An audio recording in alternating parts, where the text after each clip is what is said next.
gonna need a lot of guns.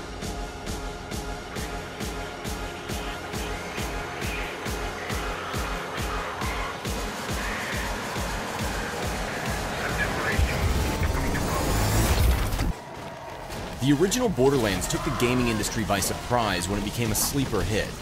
There's many reasons why it sold so well and turned into one of the best-selling video games of 2009. The fans obsessively couldn't get enough, so 2K did the obvious and started working on a sequel. But how does developer Gearbox Software go about improving an experience that's already so impressive? The simple answer is to build on what worked in Borderlands and try to add new features. The player can pick a character that best suits a preferred playstyle. It's nothing new since each of the 4 characters from the original also had unique traits. Anyone familiar with Borderlands will like the fact that the skill tree has made a welcome return. Not only that, but it's been simplified so it's quicker to use, and these unique skills provide additional reasons for picking one of the 4 characters. Borderlands 2 has an impressive array of weapons that can match up to the quantity available in the first video game. Each gun has a different feel to it and works like a charm. It's important to try and use certain types of weapons at times. Some enemies have resistance against some types of ammo, and this creates an opportunity to try being strategic before each new encounter. It's not just about aiming a gun and shooting until the creature stops moving, but it doesn't mean the players can't have some fun with the arsenal at their disposal. There's something for everyone, from explosives to guns that require precision.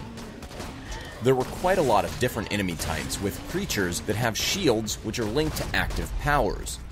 Getting rid of the shield will make it possible to kill them, but it's also a way to stop them from using powers, such as the invisibility cloak that the stalkers use.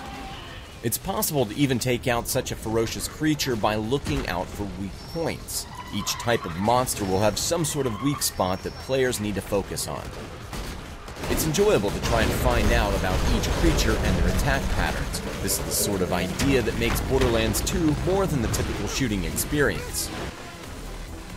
Visually, Borderlands 2 is similar to the first installment in that it's still cel-shaded, with a lot more detail added to the environment. One of the goals in this sequel is to make sure that anything the player sees in the horizon is reachable. It's not quite there yet, but there is a lot of ground to cover, and each area has new surprises. The game isn't exactly a cakewalk when played on single player. New players are bound to die a few times, but will soon get the hang of it. It's still an excellent experience when playing with others too. Progress is tracked by means of an on-screen message that shows when challenges are completed. Old characters make a comeback too, and they're eager to give the player missions.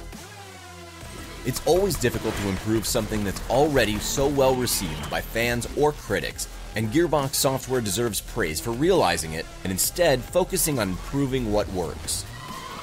All the tweaks make for an even better Borderlands experience. The inclusion of new characters and the skills they come with is a great idea. It's still early, and this is but a small glimpse that hints at even bigger surprises to come, but Borderlands 2 is already turning into a worthy sequel to one of the most innovative video games in recent years.